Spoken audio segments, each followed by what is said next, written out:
আজকে এই গীতা সেমিনারে উপস্থিত সমবেত ভক্তবৃন্দ, ভক্তিমতী মায়েরা, সবার শ্রীচরণে আমার সভক্তি ধন্যবাদ জ্ঞাপন করছি। আপনাদের কৃপা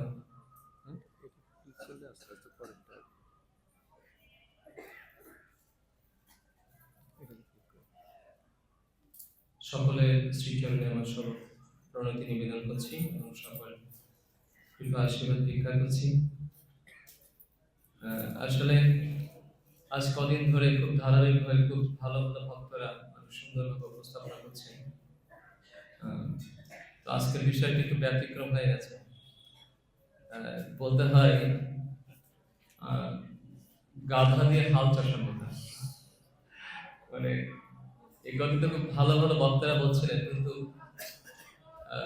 আসলে এই দিক দিয়ে আমি খুব অযোগ্য দল করে আমাদের কর্তৃপক্ষের নির্দেশ সেই জন্য বসেছি। শুধুমাত্র আপনাদের কৃপাশে ভিক্ষা করছি এবং শ্রী গুরুদেব শ্রী প্রভুপাদের দীক্ষা নিয়ে চেষ্টা করব প্রভুপাদের মনোভাব বুঝে দু একটি কথা উপস্থাপনা করার জন্য।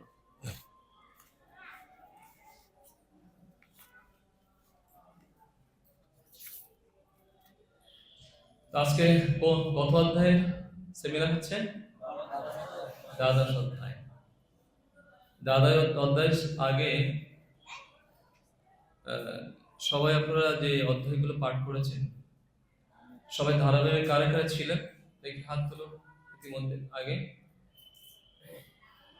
খুব কম ভক্ত ছিলেন।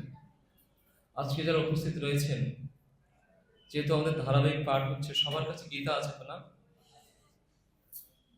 কাদের হাতে গীতা আছে দেখি? মাত্র কয়েকজনের হাতে গীতা আছে। তার মানে আমরা আসলে স্বয়ং ভাগবত, স্বয়ং গীতা হয়ে আছে। এই জন্য আমাদের গীতা না হলে চলবে, সেই দক্ষতা জ্ঞান আপনাদের আছে। তবে আমাদের ধারাবাহিক যে সেমিনার, প্রত্যেকটা শ্লোকের সাথে আরেকটা শ্লোকের যে একটা কপারেশন সম্পর্ক কি আছে, যদি গীতা ধরে আমরা পড়তাম, ভাগবত মহারাজ দেখবেন ভাগবত পড়ান, গীতা পড়ান, গীতা ধরে ধরে, তাতে কি হয় বিষয়গুলো বুঝতে আমাদের সুবিধা হয়। শুধু তাই না, আপনারা নিজেরাও কি একজন বক্তা বা প্রচারক হয়ে যেতে পারেন। এত সুন্দরভাবে আমাদের যারা এই সেমিনারগুলো দিয়েছেন আপনাদের সুবিধার্থে, আমাদের সেদিক দিয়ে অত্যন্ত ভাগ্যবান যে আমরা এখান থেকে 30-32 বছর আগে এই সুযোগটা আমাদের ছিল না। বর্তমান সময়ের ভক্তরা এত সুলভে শ্রী শ্রী রাধা গোবিন্দ জগন্নাথ বলদেব সুভদ্রা মহারানী কি, শ্রীল প্রভুপাদ কি, এত সুলভে পাচ্ছেন। এই সুযোগটি কিন্তু আমরা যারা 30-32 বছর আগে ছিলাম, এই সুযোগটি ছিল না। এখন কিন্তু আমরা অনেক সুলভে এগুলো পাচ্ছি। তো এই অপরচুনিটি আমাদের সকলের নেওয়া উচিত। আশা করছি আগামীতে যারা আসবেন সাথে গীতা নিয়ে আসলে ভালো, না হলে আমাদের এখানে গীতা আছে, এখন যদি কেউ নিয়ে ধারাকে পড়তে চান সেই সুযোগটি কিন্তু আমাদের অথরিটি করে দিয়েছে। কারণ মনে করছেন যে আজকে একটা গীতা নিয়ে আমাদের পড়া, মানে ধারাকে পড়া উচিত, আজকে ঠিক এই হাত তুলুন যে কয়জন আছে? একজন মাত্র দেখতে পাচ্ছি। আর মনে হচ্ছে সবাই আমরা ফ্রি নিতে চাই।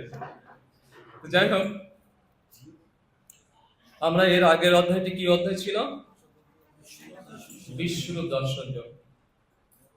তো আমরা এই বিশ্বরূপ দর্শন যোগে আমরা লাস্ট পর্যন্ত দেখেছি যে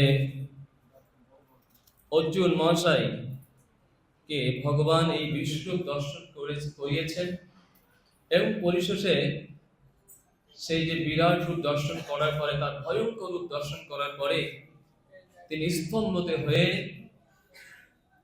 তিনি ভয়ে ভারাক্রান্ত হয়ে তিনি কি বলছেন, না প্রভু আপনার সেই আগের সেই শ্যামসুর সুন্দর রূপকে আমি দর্শন করতে চাই। এবং পরবর্তী লাস্ট শ্লোকে আমরা দেখতে পাই যে অর্জুনকে কি বলছেন, লাস্ট শ্লোকে বলছেন, 55 নম্বর শ্লোকে, যাদের গীতা আছে আপনারা দেখতে পারেন, মৎ কর্ম কৃতমৎ পরম মদ ভক্ত সঙ্গ বর্জিত, এটা নাই, নির্ভয় সর্বভূতেষু যশ মামেতি পাণ্ডব। অনুবাদ, হে পাণ্ডব, যিনি ভক্তিযুক্ত, হে পাণ্ডব মানে কে? অর্জুনকে বলছেন, ভক্তিযুক্ত হয়ে আমার সেবা করেন, আমার প্রতি নিষ্ঠাপরণ, আমার ভক্ত, জড় বিষয়ের আসক্তি রহিত এবং সমস্ত প্রাণীর প্রতি শত্রু ভাব রহিত, তিনি অবশ্যই আমাকে লাভ করবেন। অর্থাৎ এখানে আমরা দেখতে পাচ্ছি যে অর্জুনকে ভক্ত ভক্ত হওয়ার কথা বলছেন। এখানে শ্রীকৃষ্ণ শেষ করে বলেছেন যে ভক্তি যোগে সব থেকে শ্রেষ্ঠ, অর্থাৎ তার ব্যক্তিগত রূপ শ্যাম সুন্দরের সেবা করাই শ্রেষ্ঠ। কৃষ্ণের এই ব্যক্তিগত সাকার রূপের প্রতি ভালোবাসাই হলো সবচেয়ে বড় আধ্যাত্মিক উপলব্ধি। এর আগেও অনেক অধ্যায়ে, বিশেষ করে 6 অধ্যায়ের 47 নম্বর শ্লোক যোগী নবী সর্বেশং, তারপরে 7 অধ্যায়ের 1 নম্বর শ্লোক, 8 অধ্যায়ের 5 নম্বর শ্লোকে এই কথা বলা হয়েছে। এবং অর্জুন আগের অধ্যায়ে নিজেই এর অভিজ্ঞতা পেয়েছেন। তবুও কিছু মানুষ আছেন যারা নিরাকার ব্রহ্মের উপাধ্যান করতে ভালোবাসেন। অর্থাৎ ভক্ত হওয়ার পরেও অর্জুন সাকার রূপকে তিনি নিজেই স্বীকার করেছেন, পছন্দ করেন, দেখেছেন। কিন্তু পরবর্তী অধ্যায়ে যেহেতু 2 ধরনের উপাসক রয়েছে, সেই ক্ষেত্রে বলছেন যে কিছু মানুষ আছেন যারা নিরাকার ব্রহ্মের উপাধ্যান করতে ভালোবাসেন। এই অধ্যায়ে অর্জুন শ্রীকৃষ্ণকে এই 2 ধরনের ভক্তদের, যারা সাকার রূপের পূজা করেন এবং যারা নিরাকার ব্রহ্মের ধ্যান করেন, বিষয়ে জিজ্ঞাসা করেছেন। জবাবে কৃষ্ণ বলেছেন যে বিশুদ্ধ ভক্তি যোগী পরম সত্যকে জানার সব থেকে শ্রেষ্ঠ সহজ উপায়, এর মাধ্যমেই সহজে তার কাছে পৌঁছানো যায়। কৃষ্ণ আরো বলেছেন যে কিভাবে ভক্তি বিভিন্ন স্তরে অভ্যাস করা যায় এবং একজন ভক্তের মধ্যে কি কি গুণ থাকলে সে কৃষ্ণের খুব প্রিয় হওয়া যায়। এই বিষয়টি আমরা দ্বাদশ অধ্যায়ে দেখতে পাচ্ছি যে ভক্তির কথা বলেছেন, কি ভক্তি করতে গেলে 2টি পন্থা রয়েছে। এই বিষয়ে অর্জুন ভগবান শ্রীকৃষ্ণের কাছে প্রশ্ন করার মধ্য দিয়ে তিনি আমাদেরকে শিক্ষা দেওয়ার প্রয়াস করছেন।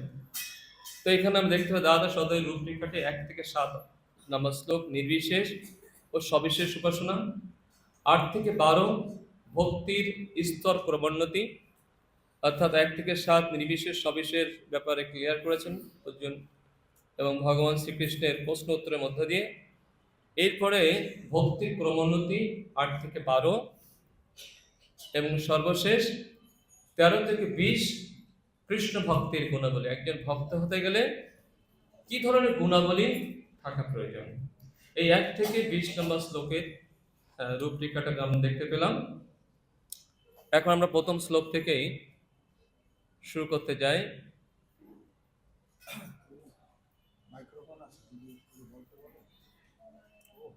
হ্যাঁ হ্যাঁ আচ্ছা, মানে ক্লাসের মধ্যে যদি কারো কোনো মন্তব্য প্রশ্ন থাকে। আচ্ছা আচ্ছা, যদি আমার এই স্লাইড নিজের পড়তে চান, তার জন্য মাইক আছে, আপনারা হাত তুলে আমরা পড়ার সুযোগ করে দিতে পারি। প্রভু তো পরম ভাগবত। তো আমরা শুরু করতে যাচ্ছি দ্বাদশ অধ্যায় ভক্তিযোগ। তো এই যে দুটো তপস্যার 2টি স্তরের, এ বিষয়ে আমাদেরকে ক্লিয়ার করার জন্য যে আসলে আমরা সঠিক স্থিতিতে আছি কিনা, এ বিষয়ে আমাদের কোনো সংশয় নিরসন করার জন্য অর্জুনের প্রথম প্রশ্ন আমরা একসাথে পড়তে পারি। অর্জুন বাচ এবং সতত যুক্তা যে ভক্তস্তম পুজ্জুপাসতে যে চপি অক্ষরবত্তম তেষম কে যুগ যোগ বিত্তমান। অনুবাদ পড়তে চান?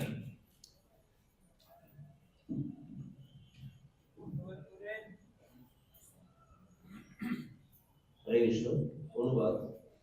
অর্জুন জিজ্ঞাসা করলেন, এভাবে নিরন্তর ভক্তিযুক্ত হয়ে যে সমস্ত ভক্তেরা যথাযথভাবে তোমার আরাধনা করেন এবং যারা ইন্দ্রিয়াতীত অব্যক্ত ব্রহ্মের উপাসনা করেন, তাদের মধ্যে কারা শ্রেষ্ঠ যোগী? এই দুটি বিষয় এখানে অর্জুন প্রশ্ন করেছেন। কি সতত যুক্তা, যে সতত মানে কি সর্বদা, যুক্তা নিযুক্ত, যে সমস্ত ভক্ত, কে শ্রেষ্ঠ? যে সতত ভগবানের সঙ্গে যুক্ত সে, নাকি অক্ষর অব্যক্তম?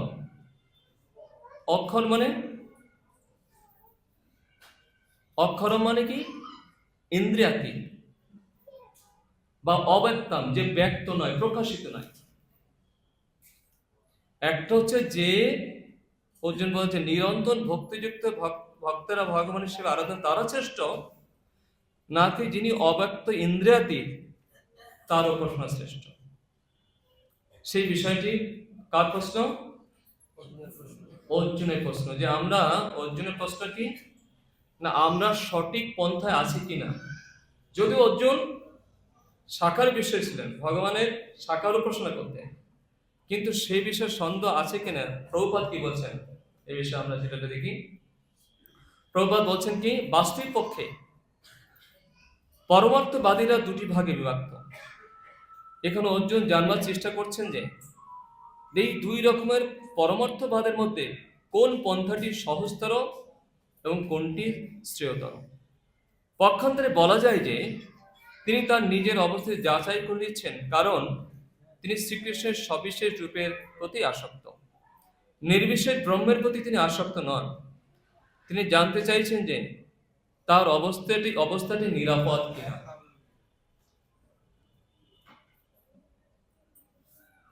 অর্জুনের এখানে তিনি যে সবিশেষ ভগবানের সাকার রূপে প্রার্থনা করছেন, আদৌ তিনি তার কোনো সংশয় সঠিক পথে সঠিক রুটে আছেন কিনা, সরাসরি ভগবানের কাছে প্রশ্ন করে জানতে চাইছেন। দেখুন উনিও ভক্ত, আমরাও কিন্তু অনেক ভক্ত আছি ইসকনে। কিছু একটু দুঃখ প্রতিকূলতা প্রতিবন্ধ আসলেই ইসকনে এসে কি ভুল করলাম নাকি, ইসকনের পরম্পরা ঠিক আছে নাকি। কারণ আমরা অনেক নির্বিশেষ ব্রহ্মের এখনো ইউটিউবে অনেক ক্লাস এসে, অনেকের ক্লাস শুনি। যদিও বলছে প্রভুপাদ আমার সবকিছু দিয়েছেন প্রভুপাদের গ্রন্থের মধ্যে, কিন্তু আমরা কিন্তু অনেক ধরনের গ্রন্থ পড়তে পড়তে আমাদের অনেক সময় আমাদের ইসকনে আছি, আসলে আমাদের পরম্পরা ঠিক আছে কিনা, আমরা কি সঠিক জায়গায় আছি কিনা, এ বিষয়ে অনেকে আমার সন্দেহ হয়। কেউ 10 বছর, কেউ 15 বছর পরে অনেক সময় তারা এই পথ থেকে বিপথে চলে যায় না। আমরা আমাদের সংশয় হয়। প্রভুপাদ যদিও বলেছেন যে আমি এমন একটা সংগঠন তৈরি করেছি, সেই সংগঠনের জাহাজ এখন কি ভবসাগর পাড়ি দিচ্ছে, যারা এর মধ্যে থাকতে চাইবে তারা থাকবে, তারা নিঃসন্দেহে তারা ভগবত ধামে যাবে, এ কথা আশ্বস্ত করে।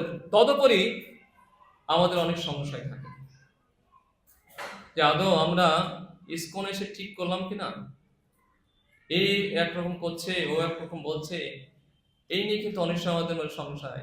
একটু কষ্ট দুঃখ পেলেই, একটু সহযোগিতা না পেলেই, ভগবানের পরীক্ষার মধ্যে রাখলেই আমরা কি আদৌ সঠিক জায়গায় আছি বলে সন্দেহ হয়।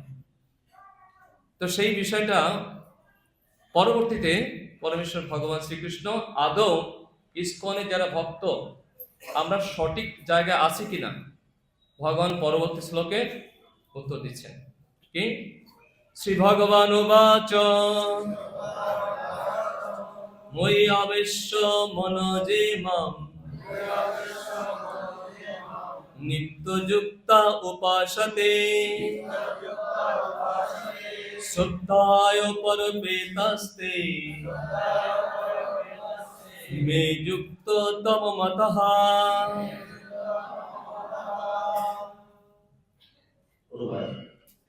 শ্রী ভগবান বললেন, যারা তাদের মনকে আমার সবিশেষ রূপে নিবিষ্ট করেন এবং অপ্রাকৃত শ্রদ্ধা সহকারে নিরন্তর আমার উপাসনা করেন, আমার মতে তারাই সর্বশ্রেষ্ঠ যোগী।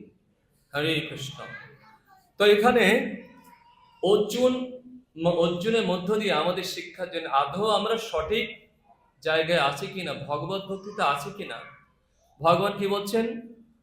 মই আবেশ্য মন। মই মানে কি? আমাতে।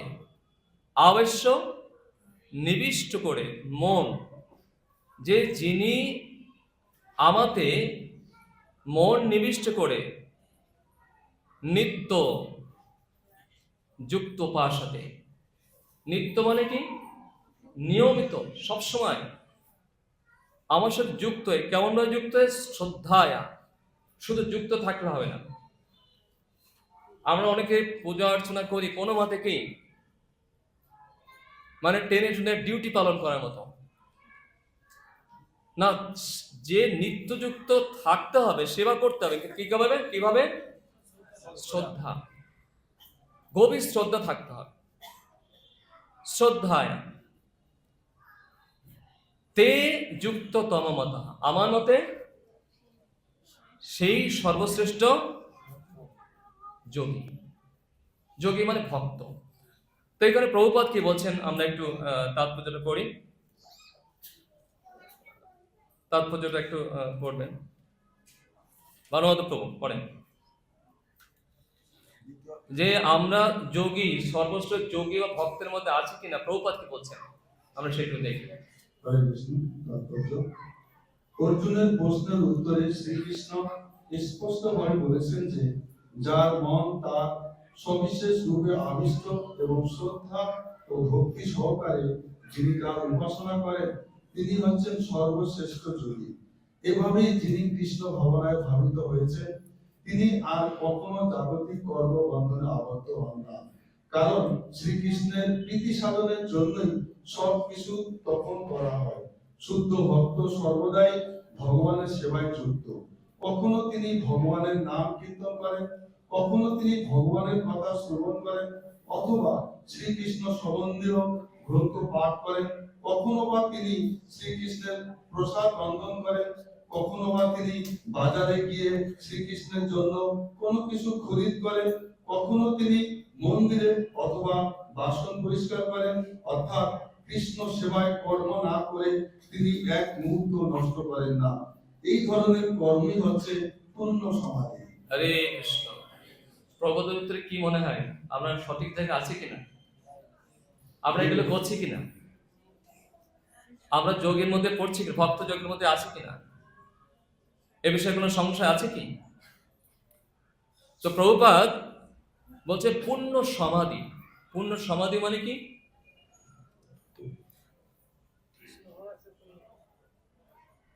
পূর্ণরূপে কৃষ্ণ ভাবনায় থাকা। আজকে সকালবেলা একটা ভক্তিচারী সুব্রহ্মণ্যের ক্লাস শুনছিলাম। একজন প্রশ্ন করছেন যে পূর্ণভাবে কৃষ্ণ ভাবনায় কিভাবে থাকা যায়। গুরুমহারাজ উত্তর দিয়েছিলেন কি জানেন? যে পূর্ণভাবে যিনি সবকিছু কৃষ্ণের চরণে সমর্পণ করেছেন, তিনি পূর্ণ কৃষ্ণ ভাবনায় থাকতে পারেন। তিনি বলছেন মানস দেহ গেহ, মানস দেহ গেহ যো কিছু মোর ওর পিলু তুয়া পদে নন্দ কিশোর। মানস মন, দেহ, গেহ মানে পরিবার পরিজন, মন প্রাণ জীবন জন যে পূর্ণরূপে ভগবান শ্রীচরণে সমর্পণ করেছেন, তিনি একমাত্র পূর্ণ কৃষ্ণ ভাবনায় রয়েছেন। তিনি হচ্ছেন কি? সমাধিতে রয়েছেন, পূর্ণ সমাধিতে। কারণ পূর্ণভাবে ভগবানের কাছে সবকিছু সমর্পণ করেছে, পূর্ণ সমাধিতে রয়েছেন। তো এখানে প্রভুপাদ বলেন সমাধি স্তরে যা যা করণীয় সেগুলো কিন্তু আমরা সবাই করছি। নিশ্চয়ই এই বিষয়ে আমরা যে একটা ভালো সঠিক জায়গা, সে বিষয়ে আমাদের কোনো সন্দেহ নাই। তো আরেকটু উদাহরণ দিলে বুঝতে পারবেন একদিন যে আমরা আসলে ভক্তরা পূর্ণ সমাধিতে আছে কিনা। একদিন একটা নির্বিশেষ ব্রহ্মযোগী, তিনি বিভিন্ন তীর্থে ধ্যান ধ্যান করে তপস্যা করতে ঠান্ডা লেগে গেছে। তার ঠান্ডা লেগে কার কাছে যাবে? ডাক্তারের কাছে যাবে। এখন তীর্থ ঘুরে ডাক্তারের কাছে এসেছে। ঠিক এরা সন্ধ্যাবেলায়, এই আমরা যখন আরতি করছিলাম, ঠিক সেই সন্ধ্যাবেলায় ডাক্তারের কাছে এসেছে। একটা এসে বলছে, ডাক্তারবাবু ডাক্তারবাবু জানে উনি এরকম, কিন্তু আচ্ছা আমার তো ঠান্ডা লেগেছে, আমাকে একটু ওষুধ দেন। তো ডাক্তারবাবু ঘড়ি দেখে, ও এখন তো সন্ধ্যা হয়ে গেছে। তো ডাক্তারবাবু তো ভক্ত ছিলেন, তো ঠিক আছে 5টা মিনিট আপনি অপেক্ষা করেন, আমি আসতেছি। তো চেম্বারে ছোট একটা মন্দির ছিল, ঠিক আছে, চিত্রকর সব। তো উনি সাথে সাথে গিয়ে ওনাকে বসিয়ে গিয়ে ঘন্টা বাজিয়ে হরে কৃষ্ণ কৃষ্ণ কৃষ্ণ হরে হরে হরে রাম রাম রাম হরে হরে। প্রণাম করে এসে বলেন আপনার কি সমস্যা। নির্বিশেষবাদী বলছে, ব্রহ্মবাদী বলছে, আরে করলেনটা কি এখানে আপনি? আরে ভগবান নির্বিশেষ নিরাকার, আপনি করলেনটা কি? ডাক্তার বলছে যে আসলে এখন তো আমি একটু ব্যস্ত আছি, আপনি অসুস্থ, ওষুধটা খেয়ে একটু সুস্থ হন, তারপরে আপনি যা করছেন পরে আপনাকে বলবো। তা এখন ডাক্তার বাবুকে কি করলেন, তাকে কথাবার্তা শুনে ওষুধ দিয়ে দিলেন। ওষুধ নিয়ে যখন চলে যাচ্ছেন, ডাক্তার বলে, এই আপনি শুনেন দাদা ভাই, শোনেন কি একটা জিনিস ভুল হয়ে গেছে। কি ভুল হয়েছে না, ওষুধ খাওয়ার একটা নিয়ম আছে, এই নিয়ম আপনি না খেলে তেমন কাজ হবে না। কি নিয়ম? নিয়মটা হচ্ছে যখন আপনি ওষুধ খাবেন, প্লিজ দয়া করে কিন্তু বানরের কথা চিন্তা করতে পারবেন না, তাহলে কিন্তু আপনার ওষুধের ক্রিয়া করবে না, খাওয়া না খাওয়া সমান হয়ে যাবে। কারণ এটা কোনো ব্যাপার, আমি 20 বছর ধরে ধ্যান করছি, এটা কোনো আমার জন্য ব্যাপার না। ঠিক আছে আপনি করে আসুন, আপনি সুস্থ আসুন, আমি চাই আপনি সুস্থ হন, হ্যাঁ, তারপর আপনার সাথে কথা হবে। এখন সে ব্রহ্মবাদী চলে গেছেন, বাসায় গিয়ে তপস্যাটা করে ওষুধ খেতে যাচ্ছে। আর যখনই ওষুধ খেতে যাচ্ছে, কার কথা মনে পড়ছে? বানরের কথা বলে পড়ছে। আর ওষুধ খাওয়াচ্ছেন, কারণ বানরের কথা স্মরণ করে, ওষুধ খেলে তো ক্রিয়া হবে না, খাওয়া না খাওয়া তো একই। তো সেজন্য আর খেতে পাচ্ছে না, সারা সপ্তাহ দেওয়ার চেষ্টা করছে, কিন্তু আর ওষুধ আর তার খাওয়া হলো না। তো 1 সপ্তাহ পরে ডাক্তারের কাছে যাওয়ার কথা, ডাক্তারের কাছে এসছে। ডাক্তার বাবু আশ্চর্য বলছেন, ভক্ত ডাক্তার, যে কেমন আছেন, রোগ সেরেছে তো, সুস্থ হয়েছেন তো? কাছে, আরে ডাক্তার বাবু সুস্থ হবো কি, আপনি ওষুধ তো দিলেন, এমন একটা পথ্য দিয়েছেন, সে পথ্য যদি পালন না মানে অনুযায়ী নিয়ম অনুযায়ী না খেতে পারি, তো আমার রোগ সারবে না। তা আমি সে করতে পারিনি, ওষুধও আমার খাওয়া হয়নি, রোগ সারবে কি করে? তো বলছেন আসলে আপনাকে ওষুধ দিলাম, আপনি 20 বছর ধ্যান করছেন, সামান্য ওষুধ খাওয়ার সময় আপনি বানরের কথা বলতে পারছেন না, আর আমার আপনার চোখের সামনে কত কিছু ভাসছে, কত কিছু দেখছি, কি করে আপনি ধ্যান করা সম্ভব? দেখুন আমি কি করছি, হরে কৃষ্ণ আবার শুনতে ভালো লাগে, কৃষ্ণ কৃষ্ণ, এই ভগবানের চরণ 4 বার ঘোরাচ্ছি, এই ভগবানের নাভি 3 বার ঘোরাচ্ছি, এই ভগবানের মুখমণ্ডল 3 বার ঘোরাচ্ছি, এই ভগবানের সর্বাঙ্গ 7 বার। আমি ভগবানের শ্রী চরণ, তার নাভি পদ্ম, তার মুখমণ্ডল, তার সর্ব অঙ্গ দর্শন করে করে, এটাই হচ্ছে পূর্ণ সমাধি, এটা হচ্ছে ধ্যান। তা আমরা সেই ভক্তযোগেরা, এটা কি ভক্তজনের সহজ না কঠিন? সহজ কিনা? তো প্রভুপাদ আমাদের কত সহজ করে দিয়েছেন। তার পরবর্তীতে আমরা দেখতে পাই 3 এবং 4 কেউ পড়বেন, শ্লোক উচ্চারণ করবে নাকি? যে অক্ষরম অনির্দেশ্যম অব্যক্তম পূজ্যোপাসতে সর্বত্র গমচিন্তম কুটস্থচলম ধ্রুবম সৌম্যমন্দ্র গ্রামম সর্বত্র সমবুদ্ধয় ते प्लापन्नुवन्ति मामेवा सर्वभूतहिते रतः।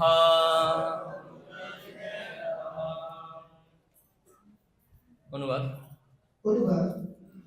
যারা সমস্ত ইন্দ্রিয় সংযুক্ত করি, সকলের প্রতি সমভাবাপন্ন হয়ে এবং সর্বভূতের কল্যাণে রত হয়ে আমার অক্ষর, অনির্দিষ্ট, অব্যক্ত, সর্বত্র, অচিন্ত, কুটস্থ, অচল, ধ্রুব ও নির্বিশেষ স্বরূপকে উপাসনা করেন, তারা অবশেষে আমাকেই প্রাপ্ত হন।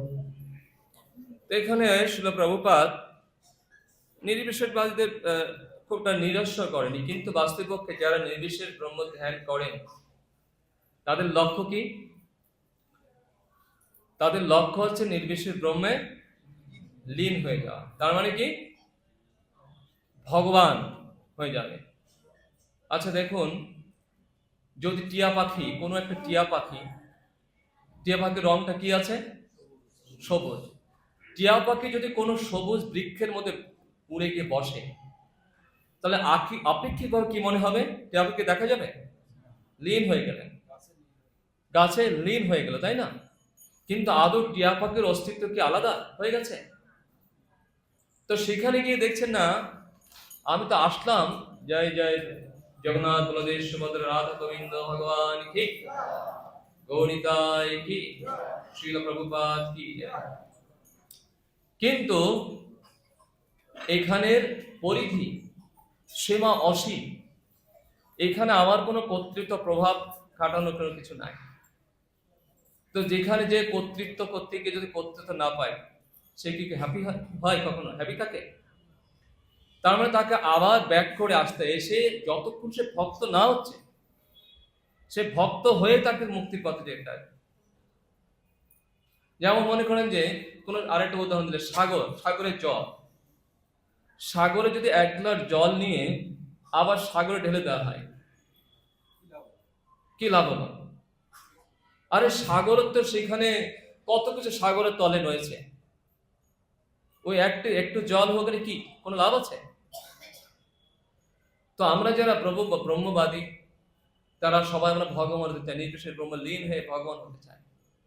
এর মধ্যে কোনো আনন্দ নেই। সেই জন্য যদিও এখানে বলা হচ্ছে যদি এইরকম পরিস্থিতি হয় তাহলে সে প্রাপ্ত হতে পারে, কিন্তু সেটা খুব কঠিন ব্যাপার। সেই জন্য পরবর্তী শ্লোকে বলা হচ্ছে কি,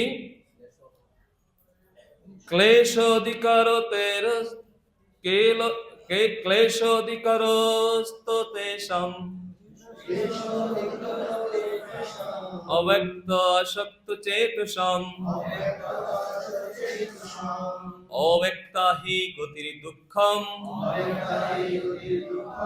দেহুর্বদ্ভির অপপতে। অনুবাদটা পড়বেন একটু। যাদের মন ভগবানের অব্যক্ত নির্বিশেষ রূপের প্রতি আসক্ত, তাদের ক্লেশ অধিকতর। কারণ অব্যক্তের উপাসনার ফলে দেহধারী জীবেরই কেবল দুঃখই লাভ। হরি বল। ক্লেশ অধিকতর তেষাম। ক্লেশ মানে কি? ক্লেশ দুঃখ অধিক, যারা নির্বিশেষ ব্রহ্মের উপাসনা করতে চায়, ক্লেশ অধিকতর তেষাম, তাদের অধিক দুঃখ। কেন? অব্যক্ত আসক্ত চেতসাম। অব্যক্ত আসক্ত চেতসাম, ব্যক্ত না, প্রকাশিত নাই, তার প্রতি আসক্ত যার মন, তার কষ্টই কষ্ট। এবং বলছে কি, যে অব্যক্ত হি গতির দুঃখম। ফলটা কি? এই অব্যক্তের উপাসনা করা শুধু দুঃখই আর দুঃখ। তো এই যে রাধা সাহেব মহারাজ একটা বলছিলেন, উনি একসময় তো এরকম নির্বিশেষ ব্রহ্মবাদী ছিলেন। তিনি বিভিন্ন জঙ্গলে, পাহাড়ে, গুফায় ঘুরতে ঘুরতে গিয়ে একজন দেখছেন যে সে ধ্যান করছে। কিভাবে ধ্যান করছে না, পায়ে বাজ বেঁধে রেখেছে। ধ্যান করতে করতে যেন আমাদের জীবানি ঘুমানি আসে না জপ করতে গিয়ে, তো বলছে ও ধ্যান করতে গিয়ে যাতে ঝিমানি ঘুমানি পড়ে না যায়, সে পায়ে বাজ বেঁধে রেখেছেন সোজা হয়ে একেবারে, যাতে ঘুমিয়ে না পড়ে যায়। বুঝতে পারেন যে এমনি দাঁড়িয়ে থাকাটা কত কষ্টকর, যে ঘুম ঝিম আসে, আর সেখানে বাসে দুই পা বেঁধে সে ধ্যান করছে। এমনকি মহারাজ বলছিলেন যে যেখানে সেই পর্বতের পাড়ে অনেক সময় তিব্বত আছে, ভারত আছে, ওখানে অনেক যারা আর্মি লোকজন যায়, কখনো কখনো তারা চিৎকার করে বলে যে আমাদের শক্তিতে তোমরা এখানে আছো, আমাদের ভজনের পাওয়ারে তোমরা এখানে আছো। আবার তাদেরকে বলে যে আরে তোমরা আমাদেরকে কি শেল্টার দেবা, দেখো না তোমরা এত জামা কাপড় পরে আসছো আর আমরা খালি গায়ে আছি, আমাদের কোনো সমস্যা না, তোমরা আমাকে সুরক্ষা দেবে, বরং আমাদের শক্তি তোমরা এখানে আছো। মানে ধ্যান করছে, তপস্যা করছে, কিন্তু ভাবটা কি, হৃদয় মনটা অহংকারে ভরা, কঠিন, দুঃখই দুঃখ। হ্যাঁ, তো প্রভুপাদ এখানে কি বলছেন দেখি একটু। প্রথম আমরা দেখি, যে সমস্ত আধ্যাত্মবাদীরা ভগবানের অচিন্ত অব্যক্ত নির্বিশেষ তত্ত্ব জানবার প্রয়াসী, তাদের বলা হয় জ্ঞান যোগী। যারা সম্পূর্ণরূপে কৃষ্ণ ভাবনাময় হয়ে ভক্তিযুক্ত চিত্তে ভগবানের সেবা করেন, তাদেরকে বলা হয় ভক্তিযোগী। এখন এখানে জ্ঞানযোগ ভক্তিযোগের মধ্যে পার্থক্য সুস্পষ্টভাবে ব্যক্ত করা হয়েছে। জ্ঞানযোগের পন্থা পরিণামে একই লক্ষ্যকে উপনীত হলে তা অত্যন্ত ক্লেশদায়ক, ক্লেশ অধিকত, ক্লেশদায়ক। কিন্তু ভক্তিযোগের পন্থা বা সরাসরি ভগবানের সেবা করার পন্থা অত্যন্ত সহজ এবং তা দেহধারী জীবের সহজাত ধর্ম, সহজাত ধর্ম। যেমন মনে করেন সন্তান মাকে যে ভালোবাসবে বা সন্তানের প্রতি মায়ের যে দায়িত্ব, এটাকে সহজাত না? মা যে সন্তানকে ভালোবাসতে হবে, এর জন্য স্কুল, কলেজ, ভার্সিটিগুলি ট্রেনিং সেন্টার করতে হবে। তা ভগবানের প্রতি যে ভালোবাসা, এটা জীবের সহজাত। যেমন নদীর জল স্বাভাবিকভাবে সমুদ্রিক স্বাভাবিক, এটাই তার স্বাভাবিক ধর্ম, তাই না? সেটা কিন্তু তাকে কোনো কিছু ট্রেনিং, কোনো কিছু পরীক্ষা নিরীক্ষা করে তাকে আটকানো যায় না। তো জীবের স্বাভাবিক ধর্মকে ভগবানকে ভালোবাসা, এই জন্য তপস্যা করতে হবে, ধ্যান করতে হবে, মানে কাপড় চাপড় খুলে কি গুফায় যেতে হবে, এর কি কোনো আবশ্যকতা আছে? খুব সহজ এই যে পন্থা, এই জন্য বলছে সহজ, এটা জীবের সহজাত ধর্ম।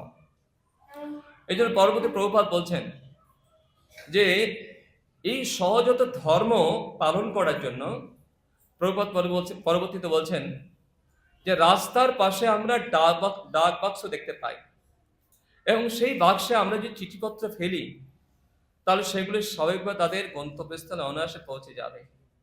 কিন্তু যে কোনো একটি পুরনো বাক্সে অথবা ডাক বাক্সে অনুকরণে তৈরি ডাকঘরের অনুমোদিত কোনো বাক্সে চিঠি ফেললে তা কোনো কাজ হবে না। তেমনি মন্দিরে প্রতিষ্ঠিত ভগবানের শ্রী বিগ্রহ ভগবানের অনুমোদিত প্রকাশ, যাকে বলা হয় অচ্চা বিগ্রহ। এই অচ্চা বিগ্রহ ভগবানের অবতার, ভগবান সেই রূপের মাধ্যমে গ্রহণ করেন। ভগবান সর্বশক্তিমান, তাই তিনি তার অচ্চা বিগ্রহ অবতারের মাধ্যমে তার ভক্তের সেবা গ্রহণ করতে পারেন। জড়জগতের বন্ধনে আবদ্ধ মানুষদের সুবিধার্থে তিনি এই বন্দোবস্ত করেছেন। হরে কৃষ্ণ। তো এখানে দেখতে পাচ্ছি প্রভুপাদ এখানে বলছেন যে রূপের সেবা করার মাধ্যমে শ্রী অচ্চা বিগ্রহ ভগবানের অবতার, ভগবান সেই রূপের মাধ্যমে সেবা গ্রহণ করে। একদিন ছিল প্রভুপাদের কাছে একজন এরকম ব্রহ্মবাদী এসছেন, বলছে এই যে আপনারা ভগবান মনে করে ভগবানকে খাওয়ান, ভগবানকে খায় নাকি? ভগবান খায়? প্রভুপাদ বলছেন আরে আমার ভগবান আমাকে বলছেন পত্রং পুষ্পম ফলম তয়ম যেন ভক্ত প্রযচ্ছতি তদম ভক্তি অপরিচয় প্রদত্ত আত্মনা। বলছে কেউ যদি ভক্তি সহকারে, শ্রদ্ধা সহকারে আমাকে কোনো কিছু প্রদান করে, আমি কি করি? আমি সেটা গ্রহণ করি। এখন মূর্খ তোমার কথা শুনবো না ভগবানের কথা শুনবো? হ্যাঁ, আমি কি ভগবানের কথা শুনবো, তোমার কথা শুনবো? ভগবান খাই বিধা তো আমাকে বলেছে, এই জন্য আমরা দিই। এ বিষয়ে কোনো সংশয় আছে? নিশ্চয়ই এ বিষয়ে কোনো সংশয় থাকার কথা না। সেই সাথে সাথে বলছেন কি না, এই অচ্চা বিগ্রহ অবতারের বাদে তার ভক্তরা সেবা গ্রহণ করতে পারেন। জড়জগতের বন্ধনে আবদ্ধ মানুষদের সুবিধাতে তিনি এই বন্দোবস্ত করেছেন। ভগবান দেখেন কত করুণাময়, তিনি কোথায় থাকেন? তদ্ধাম বৃন্দাবন ব্রজসিত নয়, তদ্ধাম বৃন্দাবনে, তিনি বৃন্দাবন গোলক বৃন্দাবনে থাকেন। কিন্তু আমাদের মতো আমাদেরকে করুণা করার জন্য তিনি সেই গোলক থেকে এই ভূলোকে এসেছেন আমাদেরকে করুণা করার জন্য। একবার প্রভুপাদকে একজন পাঠ দিতে, মানে মন্দিরে পাঠ দিতে এক ব্যক্তি উঠে দাঁড়িয়ে বলছে, প্রভুপাদ আপনি ভগবানকে দেখেছেন? এই বোকা, বসো বসো, তোমার জন্য আমি ভগবানকে দেখতে পাচ্ছি না। প্রভুপাদ ভগবানকে দেখছেন, আর আমরা কি দেখি?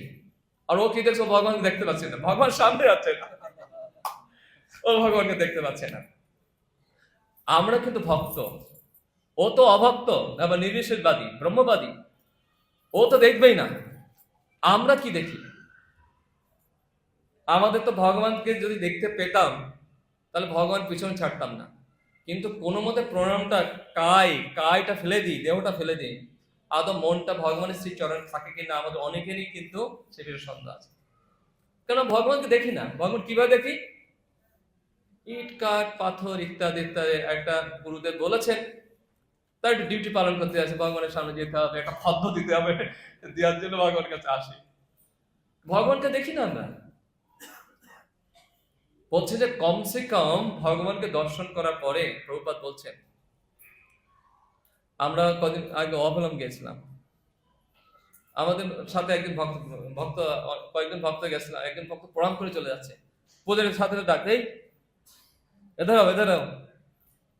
কাজে ভগবানের সামনে দাঁড়ালে কমসে কম 10 সেকেন্ড দাঁড়িয়ে তার সাথে একটু ভাবের বিনিময় করুন। সে আপনাকে একটু ভালো করে দেখুক, আপনি একটু ভগবানকে দেখেন। আপনি দেখার সুযোগ না দিয়ে আপনি চলে যাচ্ছেন, তাহলে আপনার আসার সার্থকতা কি হলো? তো ভগবানকে দেখতে হবে, ভগবত স্বরূপে দেখতে হবে। দেখার না দেখতে বলে সেই প্রার্থনা, সেই আকুতি, সেই মিনতি করতে হবে, হে প্রভু আপনি করুণা করুন যাতে আপনাকে অনুভব করতে পারি। কারণ ভগবান তো ভক্তের হৃদয় উদ্দেশ্য, যাই ওদিকে যাচ্ছে না। তো বলছেন কি না, এই যে ভগবান রয়েছেন কিন্তু আমরা দেখতে পাচ্ছি না। বলছে সুবিধার্থে তিনি বন্দোবস্ত করেছেন, ভগবান এসেছেন। কি সুবিধা? না, প্রভুপাদ একটা উদাহরণ দিচ্ছিলেন যে একটা হাতির পাশে একটা ছোট বাচ্চা আছে। বাচ্চাটা সবাই বলছে হাতির উপরে ওঠো। বাচ্চাটাকে হাতির উপর উঠতে পারবে? হাতিরা দাঁড়িয়ে আছে, বাচ্চা চেষ্টা করলে হাতির উপর উঠতে পারবে কি? হ্যাঁ কি না? আপনি বুঝতে পারছেন কিনা? বুঝতে পারছেন, পারবে কি? হ্যাঁ কি না? হ্যাঁ করুন, পার্বতীর মতো একটা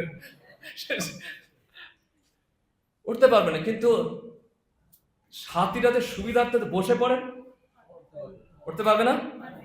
ভগবান কত করুণায় দেখুন, যে আমাদের সুবিধার্থে, জড় জগতের বন্ধনে আবদ্ধ মানুষের সুবিধার্থে তিনি সেই গোলক থেকে ভূলোকে আপনার সামনে দাঁড়িয়ে আছেন।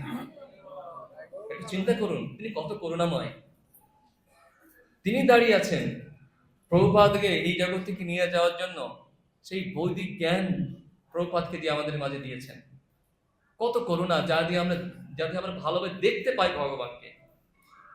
যে দৃষ্টি না থাকলে চোখ থাকিত, সেই দৃষ্টি দিয়েছেন এই গীতা, শ্রীমদ্ ভগবতের স্বয়ং ধর্মত শাখা। 8:30 শেষ না, টানতে হবে, সরি। তো সেই সুবিধা দিয়েছেন। যাই হোক, আমি একটু পড়ে যাচ্ছি। তো অথচ বলছে যে যারা ব্রহ্মবাদী তাদের উপনিষদ আদি গ্রন্থাবলী পরমেশ্বর ভগবান অব্যক্ত উপলব্ধি করতে হয়, তাদের সেই ভাষা শিখতে হয়, অতীন্দ্রিয় অনুভূতিগুলি উপলব্ধি করতে হয়, এবং এইসব পন্থাগুলি নিদান করতে হয়। সাধারণ মানুষের পক্ষে এই সমস্ত পন্থা অবলম্বন করা সহজসাধ্য নয়। যারা ব্রহ্মবাদী বলছে তেইশাম ক্লেশ অধিকতম, এইগুলো সম্ভব না সাধারণ মানুষের জন্য। তো পরবর্তীতে আমরা দেখব, এইটি হচ্ছে আমাদের সবিশেষ এবং নির্বিশেষ এই 5টা শ্লোক পর্যন্ত বলেছে। এরপরে হচ্ছে যে আমরা এই যে ধারাবাহিক হয় কিভাবে অনন্য ভক্তি। তো এখানে ভগবান প্রতীক করেছেন যে শুদ্ধ ভক্ত এইভাবেই আমরা শ্লোকটা পড়ি, যেতু সর্বাণি কর্মাণি ময়ি সন্ন্যাস মৎপদা অনন্যৈব যোগেন মাম ধ্যায়ন্তোপাসতে তেষামহং সমুদ্ধত্তা মৃত্যু সংসার সাগরাৎ ভবামি ন চিরৎপার্থ ময়ি অবেশিত চেতসাম।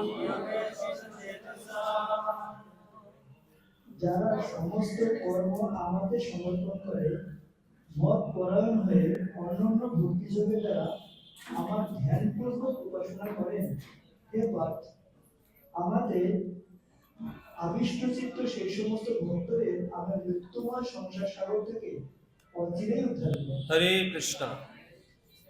কি বলছেন এখানে? মৎপরা অনন্য, মৎপরা আমাতে আসক্ত হয়ে অনন্য অবিচলিত ভাবে, যিনি আমাতে অবিচলিত ভাবে মাম ধ্যায়ন্ত উপাসতে উপাসনা করেন, তিনি কি করেন না সংসার সাগর, মৃত্যু সংসার সাগর, তিনি এই মৃত্যু সংসার থেকে মুক্তি লাভ করেন। যেমন মৃত্যুময় সংসার সাগর থেকে অচিরে উদ্ধার করি। যেমন আপনার গজেন্দ্র লীলা পড়েছেন সবাই, তাই না? গজেন্দ্র কি হয়েছে? কুমির, মৃত্যুরূপে কুমির তাকে গ্রাস করছে, তাই না? এবং ডিটেলস আছে, সবাই জানে। শ্রী শ্রী রাধা গোবিন্দ জগন্নাথ বলদেব সুভদ্রা মহারানী কি জয়, শ্রীল প্রভুপাদ কি জয়। তো গজেন্দ্র মৃত্যুর কুমির তাকে টানাটানি করছিল, টানতে টানতে টানতে এক সময় নিরুপায় কি করেছেন না অনন্য অবিচলিত ভাবে মৎপরা, তিনি ভগবানের প্রতি আসক্ত হয়ে তিনি কি করলেন না ভগবানের চরণ সেই পুষ্প দিয়ে নিজেকে সমর্পণ করলেন, যে হে প্রভু, হে মধুসূদনে, আপনি ছাড়া এখন আমার এখান থেকে মুক্তি প্রদান করে আর কেউ নাই। ভগবানের সমুদ্ধত্তা মৃত্যু সংসার সাগর।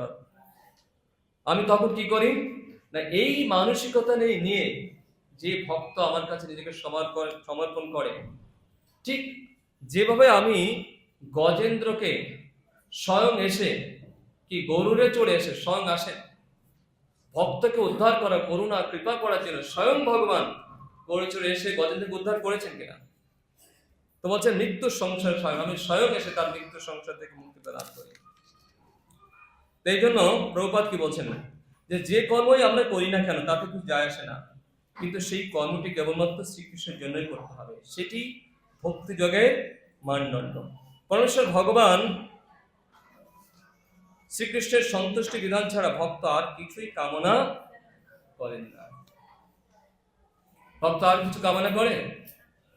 আত্মেন্দ্র প্রীতিবাঞ্ছা কৃষ্ণেন্দ্র, কৃষ্ণের জন্যই যা কিছু। আপনারা জানেন গোবিন্দ দাস মহাপ্রভুর ভক্ত, তাই না? বলতে গেলে বড় কাহিনী, তাই সংক্ষেপ বলছি। মহাপ্রভুর সেবা করার জন্য মহাপ্রভু কি একেবারে দরজার পাশে শুয়ে আছেন, তিনি তার সেবা পদ সম্ভাষণ করছিলেন। তো বারবার বলছেন মহাপ্রভু আপনি একটু সরে শোন না, প্লিজ একটু সরে শোন। মহাপ্রভু সরছেন না।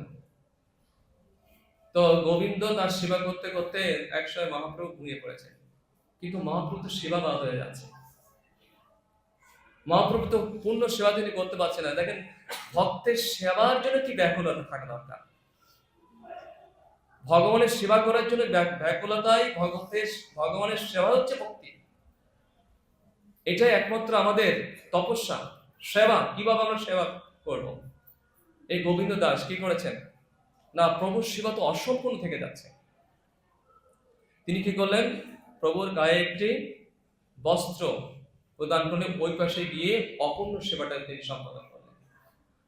অপূর্ণ সেবাটা সম্পাদন করার পরে আর গোবিন্দ আর এই ঘরে আসেন না, সারা রাত জেগে জেগে বসে আছে। মহাপ্রভু সকাল ভোরবেলা উঠে গেছে, গোবিন্দ তুমি এখানে এখনো বসে আছো কেন, ঘুমাওনি কেন?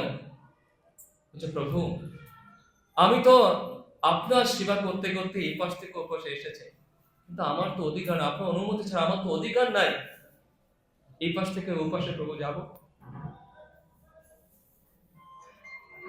এই হচ্ছে সেবা, যে সেবার মধ্যে কোনো নিজে আত্মতৃপ্তি, নিজে কোনো চাও পাওয়া নাই, অন্য অভিলাষতা শূন্য, সেটা হচ্ছে প্রকৃত ভক্ত। ভক্তের পরবর্তীতে আসলে অনেক লক্ষণ এখানে রয়েছে। তো গোবিন্দ দাসের শিক্ষা থেকে আমাদের সেবা কি জিনিস, নিজের কোনো চাওয়া পাওয়া থাকবে, অন্য অভিলাষতা শূন্য, কোনো চাওয়া পাওয়াতে যদি সেইভাবে সেবা করি, সেটা হচ্ছে ভক্তি, সেটা হচ্ছে কৃষ্ণ সেবা। তাহলে তা না হলে নিজের সেবা হচ্ছে, কৃষ্ণের সেবা হচ্ছে না, কামনা বাসনা বাড়ছে, কাম ক্রোধ লোভ ইত্যাদি। যাই হোক, পরবর্তীতে অত পড়ছি না, শেষ।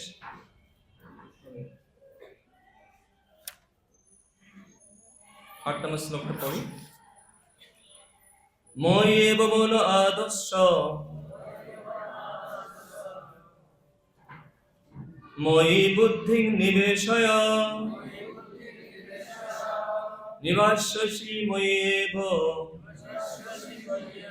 অত উদ্ধম ন সংশয়।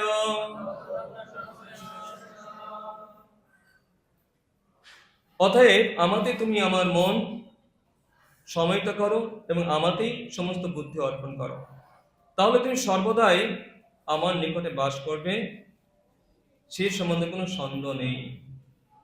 মই মানে আমাতে, এই মই কথাটা দুইবার দেখেন এখানে ব্যবহার করছে, যে আমাতে, অন্য অন্য কোনো কিছুতে না। মই আমাতে, আমার নিকটে, 3 বার মই আমাতে, মই আমাতে, আমার নিকটে। তো প্রভুপাদ কি বলছেন, যে ভক্ত জড়জাগতিক স্তরে স্থিত নন, তার জীবন কৃষ্ণ কেন্দ্রিক, ভগবানের নাম স্বয়ং ভগবান থেকে অভিন্ন। তাই ভক্ত যখন হরে কৃষ্ণ মন্ত্র কীর্তন করে, ভক্ত যখন শ্রীকৃষ্ণকে ভোগ নিবেদন করেন, শ্রীকৃষ্ণ তখন সেই ভোগ সরাসরি গ্রহণ করেন। শ্রীকৃষ্ণের সেই উৎসৃষ্ট প্রসাদকে ভগবান কৃষ্ণ ভাবিত হয়ে ওঠেন। তার মানে ভক্ত কখনো জড়জাগতিক স্তরে নয়। কিন্তু কেন প্রভুপাদ এখানে বলেছেন কেন নয়? কারণ সে ভগবানের সেবা সাধনা, মানে ভগবানের সাথে সে কিন্তু রয়েছে, মই আমাতে, তার সেবায় রয়েছে, তাই না? তা সেদিক দিয়ে আমরা দেখি ভক্তরা কোনো কি জাগতিক স্তরে নন, তারা আমাতে মন সমিত করো। তারপর রয়েছে, তার ফলে কি হবে? তার মধ্যে সর্বদাই তুমি আমার নিকটে বাস করবে। 9ম শ্লোক। অথ চিত্তং সমধাতুম ন শক্নোষি ময়ি স্থিরম অভ্যাস যোগেন ততো মামিচ্ছাপ্তং ধনঞ্জয়। অভ্যাস যোগ, অভ্যাস কি? অভ্যাস যোগেন, ভক্তি যোগের দ্বারা। এটা বৈদিক ভক্তি কথা বলা হচ্ছে। যদি এই ভক্তি করে তুমি যদি স্থির আমাদের চিত্ত সমাহিত করতে সক্ষম না হও, তাহলে তাহলে অভ্যাস করো, রেজাল্ট আমাকে প্রাপ্ত হওয়ার জন্য বর্ধিত হবে। 9 নম্বর শ্লোক বলছেন, যদি তুমি স্থিরভাবে আমাদের চিত্ত সমাহিত করতে সক্ষম না হও, তাহলে তুমি অভ্যাস করো। তো অভ্যাস করলে কি হবে? আমাকে প্রাপ্ত হওয়ার ইচ্ছা বর্ধিত হবে। যেমন আমরা অভ্যাস করছি হরে কৃষ্ণ কৃষ্ণ কৃষ্ণ হরে হরে, হরে রাম রাম রাম হরে হরে। অনেক তত্ত্বের মধ্যে আছে, আপনি পড়ে নেবেন। 10ম শ্লোক। অভ্যাস উপস্য সমর্থসি মৎকর্ম পরম ভব মদর্থপি কর্মাণি কুরবান সিদ্ধিম অপশ্যসি। যদি তুমি অভ্যাস করতে অসমর্থ হও, আমার জন্য কর্মপরায়ণ হও, অর্থাৎ নিষ্কাম কর্ম। রেজাল্ট হচ্ছে কি? কর্মান্বয়ে ভগবত ভক্তির পর্যায়ে উন্নীত হবে। 10 নম্বর শ্লোকে।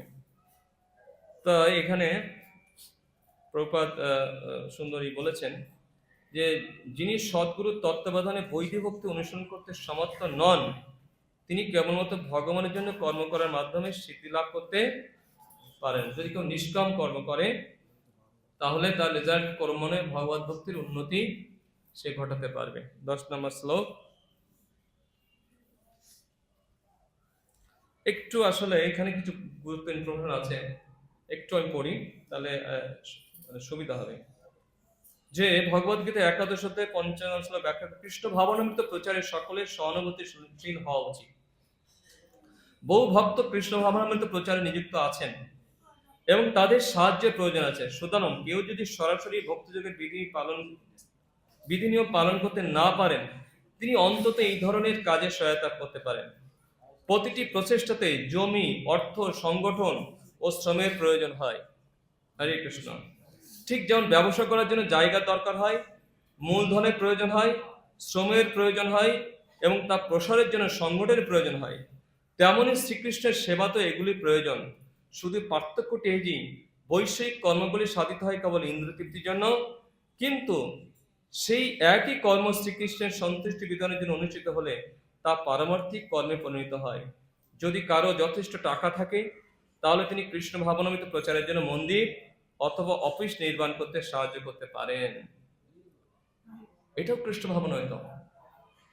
হ্যাঁ, ভগবান যেন তেন প্রকারে আমাদের কৃষ্ণের সাথে সংযোগ করেছেন।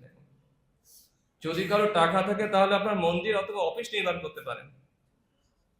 তারপর কি বলছেন? কিংবা তিনি গ্রন্থাদি প্রকাশনার সঙ্গে সাহায্য করতে পারেন। প্রভুপাদ এটাকেও কৃষ্ণ সেবা, কৃষ্ণের সাথে সম্পৃক্ত করেছে। এটাকেও কৃষ্ণ সেবা, মানে যার যেদিকে সামর্থ্য আছে। বলছে যে এর রেজাল্টটা কি? ক্রমান্বয়ে সে ভগবত ভক্তির পর্যায়ে উন্নীত হতে পারে। 10 নম্বর শ্লোক। 11 নম্বর হচ্ছে অথৈ তদপ্য সপ্তর্ষি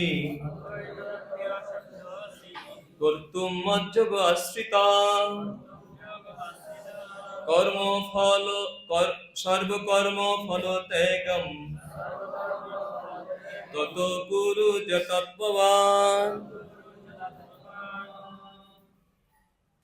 কি বলছেন?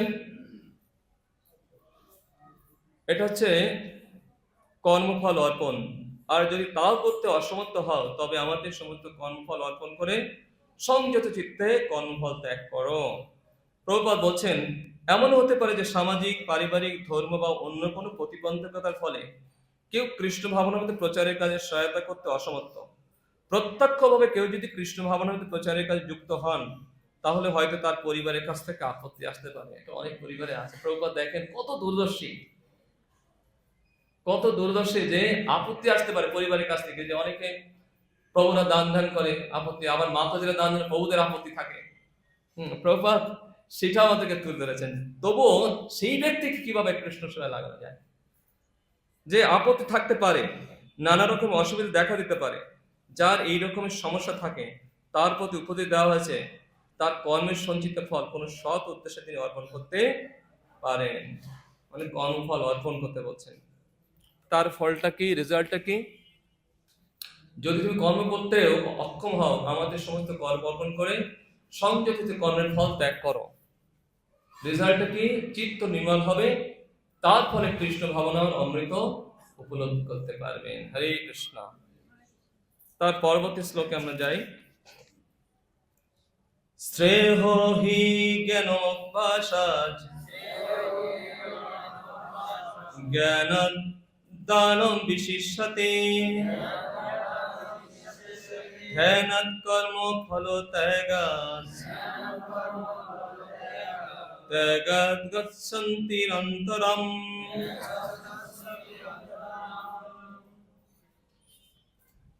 কি বলছেন এখানে 12 নম্বর শ্লোকে?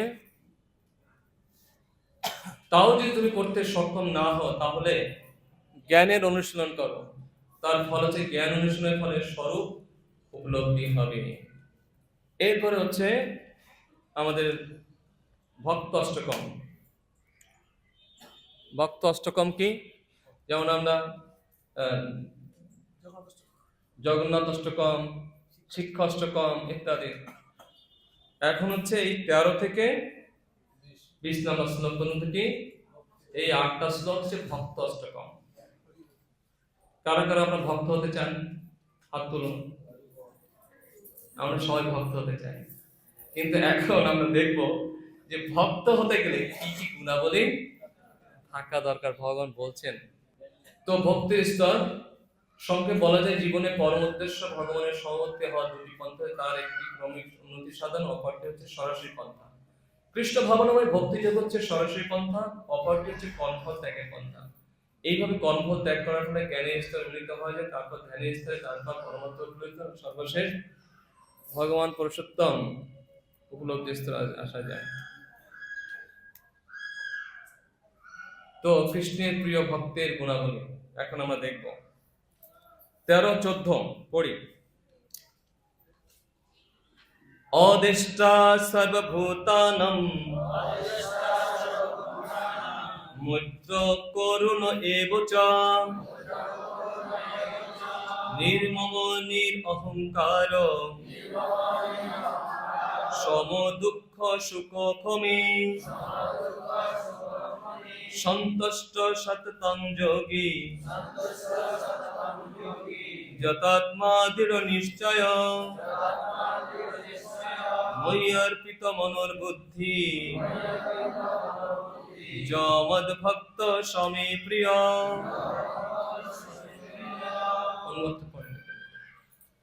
যিনি সমস্ত জীবের প্রতি দেশ শূন্য, বন্ধু ভাবাপন্ন, কৃপালু, নমত্ব বুদ্ধি শূন্য, নিরহংকার, সুখে ও দুঃখে সমভাবাপন্ন, ক্ষমাশীল, সর্বদা সন্তুষ্ট, সর্বদা ভক্তিযোগে যুক্ত, সংযত স্বভাব, দৃঢ় সংকল্প যুক্ত এবং যার মন ও বুদ্ধি সর্বদা আমাদের অর্পিত, তিনি আমার প্রিয় ভক্ত।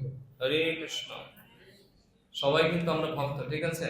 আমরা কে কি ভক্ত স্তরে আছি এখন এই গুণাবলী দেখে আমরা বুঝতে পারবো। আমরা শ্লোকগুলো যেহেতু ভক্ত অষ্টকম 8টা শ্লোক পড়ি একসাথে, ঠিক আছে? ধন্যবাদ। যস্মন্ন দ্বিজতে লোকা লোকন্ন দ্বিজতে চ যা হর্ষমর্ষ ভয়োদ্বেগৈ মুক্ত যশ চমে প্রিয়। অনুবাদ।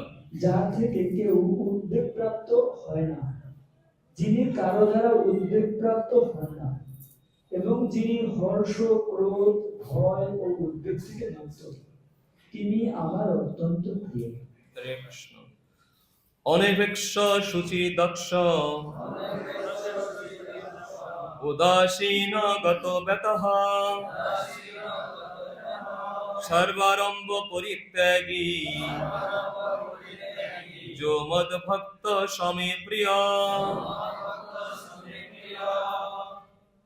যিনি নিরপেক্ষ, সূচি, দক্ষ, উদাসীন, উদ্বেগ শূন্য এবং সমস্ত কর্মে ফল ত্যাগী, তিনি আমার প্রিয় ভক্ত। হরে কৃষ্ণ। যো নারিষ্যতি ন দেষ্টি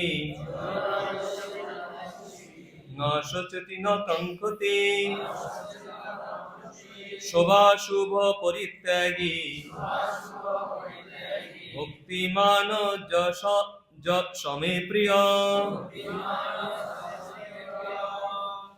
যিনি প্রিয় বস্তুর প্রাপ্তিতে হৃষ্ট হন না এবং অপ্রিয় বস্তুর প্রাপ্তিতে দ্বেষ করেন না, যিনি প্রিয় বস্তুর বিয়োগে শোক করেন না, অপ্রাপ্ত ইষ্ট বস্তুর আকাঙ্ক্ষা করেন না এবং শুভ ও অশুভ সমস্ত কর্ম পরিত্যাগ করেছেন এবং যিনি ভক্তিযুক্ত, তিনি আমার প্রিয় ভক্ত।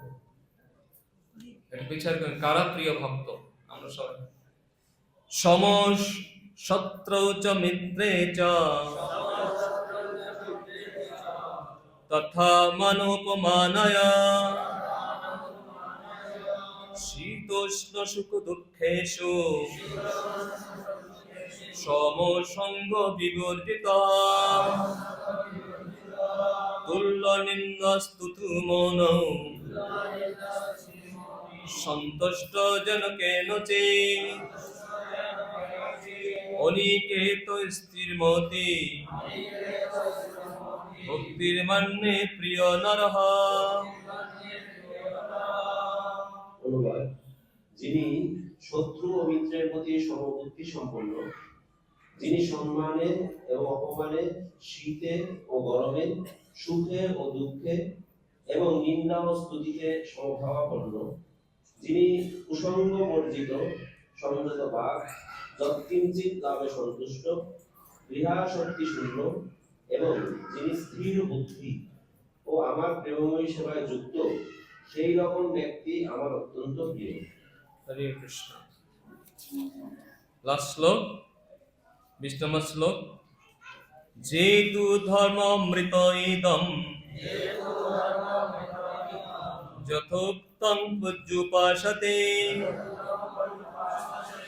সত্যধানমৎপরমা ভক্তস্ততীব মে প্রিয়া। অনুবাদ: যারা আমার দ্বারা কথিত এই ধর্মামৃতের উপাসনা করে, সেই সকল শ্রদ্ধাবান মৎপরায়ণ ভক্তগণ আমার অত্যন্ত প্রিয়। হরে কৃষ্ণ কৃষ্ণ কৃষ্ণ হরে হরে, হরে রাম রাম রাম হরে হরে। তো অদেষ্টা, আমরা একটু যেহেতু 10 মিনিট অদেষ্টা একটু বিষয়টা জানি। অদেষ্টা মানে কি? যিনি সর্বভূতের প্রতি অদেষ্টা, অর্থাৎ যিনি কারো প্রতি ঈর্ষাপরায়ণ নয়, এমনকি তিনি তার শত্রুর প্রতি শত্রুতা করেন না। তিনি মনে করেন আমার পূর্বকৃত কর্মের দোষে এই লোকটি আমার প্রতি শত্রুবৎ আচরণ করেছে, তাই কোনো রকম প্রতিবাদ না করে নীরবে সেই কষ্ট সহ্য করাই শ্রেয়। অর্থাৎ আমাদের জীবনে, প্রত্যেকের জীবনে কোনো না কোনো প্রতিকূলতা আসে কিনা? যখন প্রতিকূলতা আসে তখন আর একজনকে দোষারোপ করি কিনা? কিন্তু শাস্ত্রে বলা হচ্ছে, যারা এখানে চাকরিজীবী, যে মাসে চাকরি করেন সেই মাসে কি বেতন পান? পরবর্তী মাসে বেতন পেতে হয় না? তাই যদি হয়, আমরা পূর্ব জন্মে যেমন কর্ম করেছি আমার জীবনে ফলটা কিন্তু সেইভাবে আসছে। কেন শুধু শুধু আমরা আরেকজনকে দোষারোপ করবো যে তোমার জন্য আমি এটা পেলাম না, তোমার জন্য আমাকে কথা শুনতে হলো। যদি এটা আমরা সহ্য করতে পারি, বলে সহ্য করাই শ্রেয়, তাহলে নতুন করে আরেকটা কর্মফল আমার বর্তিত হলো না। সেটা হচ্ছে অদেষ্টা।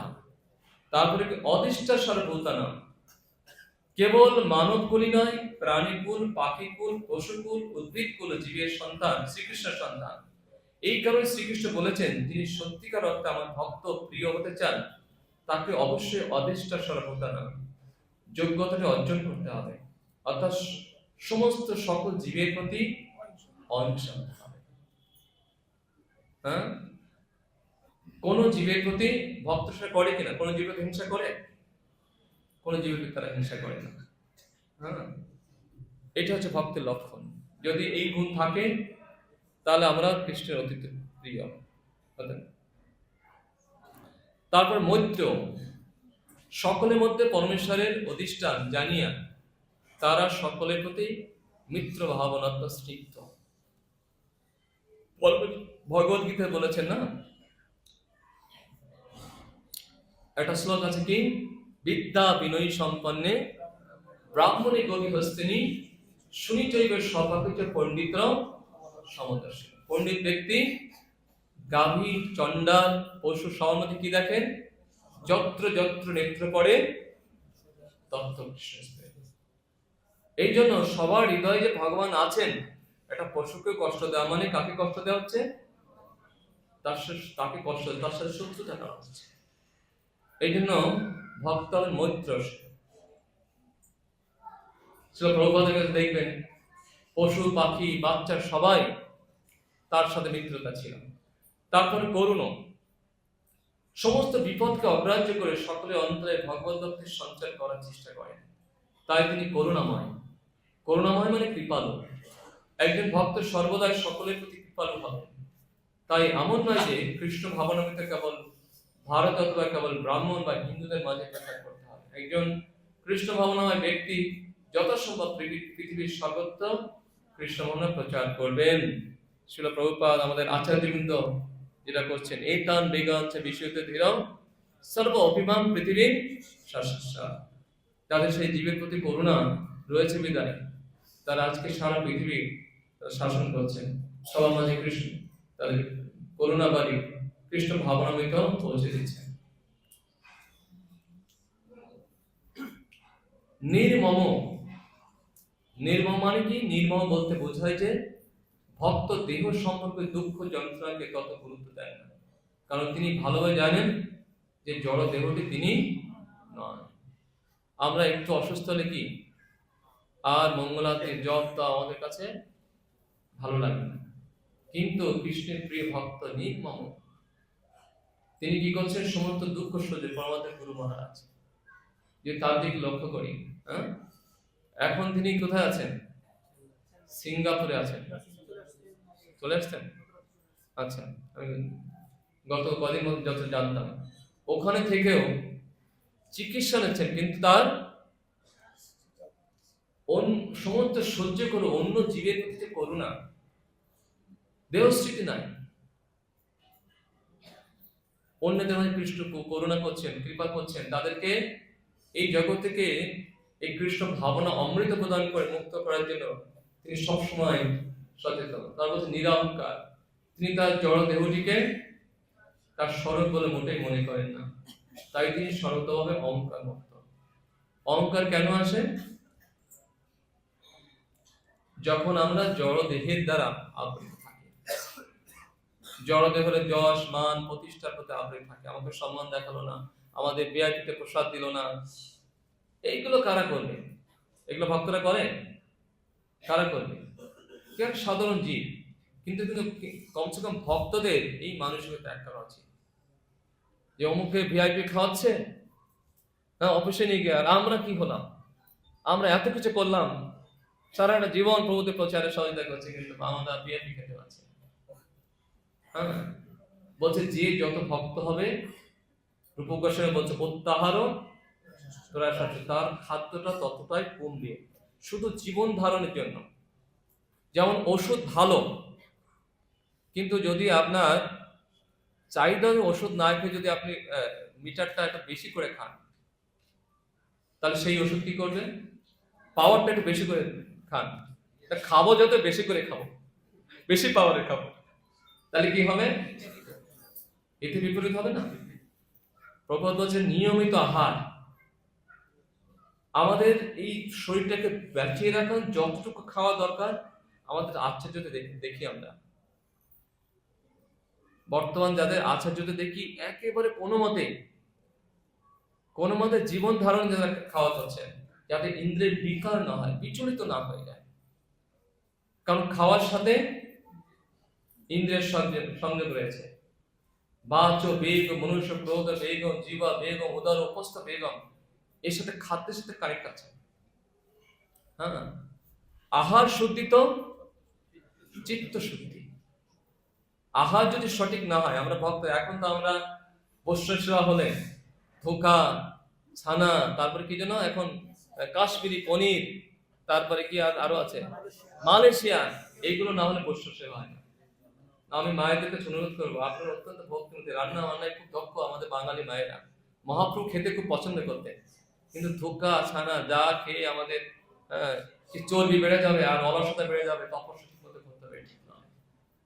আপনার শাক শুক্তা, হ্যাঁ এইগুলো করবেন যাতে সহজ পাচ্ছ হয়, তা না হলে তপস্যা ঠিক না হলে। দেখুন বাস্তবিক পক্ষে আগে যারা এখান থেকে 20-25 বছর আগের ভক্তরা ছিলেন, এখন ভক্ত নিন্দা করছে না, কিন্তু তারা ভালো খাওয়া পেতেন না, কিন্তু তাদের এখনো আমরা দেখি তাদের চলা বলা ধৈর্য সহিষ্ণুতা আমাদেরকে অনুপ্রাণিত করে, যেহেতু আমার নাই কিন্তু আমাকে অনুপ্রেরণা করে। এখান থেকে 20, 25, 30 বছর আগে ভক্তদের দেখলে এখনো মানে স্বাভাবিকভাবে তাদের মাথা নত করতে ইচ্ছে করে তাদের কাছে গেলে। কিন্তু আমাদের সহ্য ধৈর্য, কারণ খাদ্যের তো গুণ আছে। হ্যাঁ, রজগুণে খাদ্যে ফেলে সে হতে পারে পোষা, কিন্তু তার একটা পরিমাণ খেতে হবে। সেই জন্য সেই বিষয়ে আমাদের একটু সচেতন হতে হবে। যাই হোক, তো এই যে মহাপ্রভু যাতে আমাদের দেহের প্রতি না থাকে এই জন্য বলে দিয়েছেন যে কি অমানিনা মানবেন কি ত্রিরাত বিষ্ণু যেন তরুপী সহিষ্ণু না অমানিনা মানবেন কি তরিয়া সদাহরি। সেটা তখনই আমি পালন করতে পারবো যদি আমার দেহ স্মৃতি না থাকে। এই শ্লোকটা আমি তখনই মনে প্রাণে গ্রহণ করতে পারবো যদি আমার দেহ স্মৃতি না থাকে। তারপর সম দুঃখ সুখ, তারা সতত সন্তুষ্ট থাকেন এবং লাভে কিংবা ক্ষতিতে তারা প্রসন্ন চিত্ত। কি পেল না পেল কোনো যায় আসে না। ভগবান যেভাবে সর্বত্র অনন্য চিন্তামান যে জন পূজ্য উপাসতে দেশান্বিতের যুক্ত জগৎ। ভগবান ঈশাবস্য বিধান সর্ব জগৎ জগৎ। তিনি আমার জন্য আমার সেবা সাধনা যে আমার যতটুকু প্রয়োজন তিনি সরবরাহ করছেন। কেন শুধু শুধু আরেকজন দোষার তোর জন্য আছে প্রসাদটা পেলাম, তুই প্রসাদটা রাখতে বললাম রাখলে না, ঠিক করো না, তোমার জন্য দেখো খবর আছে সবাই। ভগবান আমার ভক্তি বিজয় ভাগবত মনে হয় চৈতন্য চরিত্র আছেন। রাজপুত্র হোক তব কি বলছেন, উনি বলছিলেন একটা ব্যাখ্যায় একটা ক্লাসে বলছিলেন যে আমি আমার বোন ছোট ছিলাম, এই জ্যৈষ্ঠী মাসের দিনে আমার দুধ খেতে বসেছি, তো দুজনে বসেছি, বোন ছোট আমি বড়, তো দুধ দেওয়ার পর আম দিচ্ছে, আমার পথে আমটা দেওয়ার পরে বোনের পথের আমটা একটু ছোট হয়ে গেছে। আর বাচ্চারা কি করে যখন একটু রেগে যায় অসন্তোষ তখন কি করে, বলে না খাবো না, আমাকে দাদাকে দিলে, বড়টা আমাকে ছোট দিলে, খাবো না খাবো না, কি করে, তাও যদি না শুনে তখন লাস্টে কি করে হাত পা ছড়িয়ে মেরে একেবারে এমন ভাবে হাত পা ছড়িয়ে প্লেটে দুধ মুধ সে আমটা চলে গেছে আর মা সাথে দেশে দুই থাপ্পড়। খাওয়ার ব্যবস্থা সামনে আছে থাকতেও খেতে পারবো না। আমাদের প্রত্যেকের জন্য পশু পাখি সব জীবের জন্য ভগবান একটা বরাদ্দ আছে। কেন শুধু শুধু আমি আর একজনকে দোষারোপ করে নতুন করে আমি কর্মফলে আবদ্ধ হবো, আরেকজন জন্য অপরাধ করবো, সেই বিষয়ে আমাদের সংযত হতে হবে। সমদুঃখ, হ্যাঁ, সতত সন্তোষ থাকেন সপ্তাহে লাভে ক্ষতিতে বিচলিত হন না। ক্ষমি, তারা ক্ষমাশীল বলিয়া সকল বিষয়ে সহিষ্ণু। বৈষ্ণবরা অত্যন্ত কি ক্ষমাশীল। আচ্ছা, উদাহরণ দিলাম না, সমদুঃখ সুখ, তারা সতত সন্তুষ্ট থাকেন লাভে কিংবা ক্ষতিতেও তারা প্রসন্নচিত্ত। ক্ষমি, তারা ক্ষমাশীল বলিয়া সকল বিষয়ে সহিষ্ণু। সন্তোষ পরমেশ্বরের কৃপায় যা কিছু পান তাই নিয়ে সন্তুষ্ট। কিসের আভিজাত্যে না, যা কিছু আছে তাতেই। শততম যোগী, তিনি যথার্থ যোগী, কারণ তিনি তার গুরুদেবের আদেশ শিরধার্য করে তা পালন করতে স্থির সংকল্প। খুব গুরুত্বপূর্ণ। গুরুমুখ প্রত্যেকদিন আমরা গাই, কিন্তু ওখান থেকে বেরিয়ে গুরুদেব যেটা বলছে তার উল্টোটা করার প্রয়াস করি। হ্যাঁ, তো সেই দিকে এটা একমাত্র অবলম্বন শ্রী গুরু চরণ পদ্ম। শত মানে কি, শ্রী গুরু চরণ পদ্ম কে বলি, ভক্তি, ভক্তির আশ্রয় কোথায়, শ্রী গুরুদেবের চরণ। সদ্ম আশ্রয়, ভক্তির আশ্রয়। এই জন্য গুরু বাক্য আমাদের মনে প্রাণে গ্রহণ করার চেষ্টা করতে হবে। শিরোধার্য, উনি যদি বলেন যে এখানে বসে, হ্যাঁ আজকে হ্যাঁ, কিন্তু এখন গুরুদেব তো শিষ্যের মন কি সন্তুষ্টিতা না কথা বললে তখন গুরু পরিত্যাজ্য। আমরা এইরকম গুরুর কাছে যাবে না। আমরা তো অনেকেই দেখি, কিছু মনে করবেন না, যে অনেক শিক্ষা গুরুরা কোনো বিষয়ে ভুল করে একটা শাসন করলেই না এই গুরুর কাছে যাবো না, নতুন গুরু ধরবো, নতুন করে শিক্ষা গুরু ধরবো। ঠিক না, কারণ ওনারা কেন করছেন, আমাদের অনেক ধরনের ইন্দ্রিয়ের বিকার রয়েছে, সেই ইন্দ্রিয়ের বিকার তখন সঙ্গে যদি আমরা তারা যেমন আমরা দেখি যে সীতা দেবী পালন করে না বিধায় তার পরিণতিটা কি হলো, তাই না, এরকম অনেক দৃষ্টান্ত রয়েছে। তাই সেই জন্য আমার মনে প্রাণে গুরু বাক্য যাতে পালন করার চেষ্টা করি, অর্থাৎ লক্ষণ রেখা যাতে পার না করি, তাহলে আমরা ভক্ত হয়ে থাকতে পারবো। এই যে ভক্তের যে গুণাবলী সব দৃঢ় নিশ্চয়, তিনি দৃঢ় সংকল্পযুক্ত, তিনি কখনো কুতর্কের দ্বারা প্রভাবিত হন না, কারণ ভগবত ভক্তি তার দৃঢ় নিষ্ঠা থেকে কেউ তাকে বিচলিত করতে পারে না। মজ্জার্পিত মনোবুদ্ধি, তার এই সমস্ত গুণাবলী থাকার জন্য তিনি পরমেশ্বর ভগবানের শ্রীচরণে নিজের সমস্ত মন ও বুদ্ধি সর্বদা অর্পণ করতে পারেন। প্রভুপাদ বলছেন, যারা প্রেম ভক্তি যুক্ত হয়ে ভগবানের সেবা নিযুক্ত হতে পারেননি, তাদের জন্য কেবল এইভাবে বৈরাগ্য, জ্ঞান, ধ্যান, ব্রহ্ম উপলব্ধি, পরিবর্ত আদি মাধ্যমে ক্রমিক উন্নতি নির্দেশ দেওয়া হয়েছে। তবে ভগবত গীতার প্রত্যক্ষ পন্থার উপর জোর দেওয়া হয়েছে, প্রত্যক্ষ উপদেশ দেওয়া হয়েছে যে সকলের জন্য সেই পন্থা অবলম্বন করে পরম পুরুষোত্তম ভগবান শ্রীকৃষ্ণের চরণে সর্বোত্তভাবে আত্মনিবেদন করেন। যশস্তি ভক্তির ভগবত কিঞ্চনা সর্বৈ গুণস্তত্র সমসদেশরা হরার ভক্তের শুক্র মহাগুণা মনের রথে অসতি ভাবত বহি। যিনি ভগবান শ্রীকৃষ্ণের প্রতি অনন্য ভক্তি লাভ করেছেন, তার শরীরে সমস্ত দেবতাদের সদ্গুণাবলী প্রকাশিত হয়, কিন্তু যিনি হরিভক্তিবিহীন তার মধ্যে কোনো সদ্গুণই নেই, কেন তিনি মনোরথের দ্বারা শ্রীকৃষ্ণের বৈরাগ্য শক্তি জড়জগতের প্রতি নিরন্তর ভাবিত হচ্ছেন। হরে কৃষ্ণ কৃষ্ণ কৃষ্ণ হরে হরে, হরে রাম রাম রাম হরে হরে। শ্রীল প্রভুপাদ কি জয়, জয় সমেত ভক্তবৃন্দ কি জয়, জয় কৃষ্ণচন্দ্র ভগবান কি জয়, জয় গীতা জয়ন্তী আগত কি গীতা সেমিনার মহোৎসব কি শ্রীল প্রভুপাদ কি সমবেত ভক্তবৃন্দ কি গৌর প্রমাণ।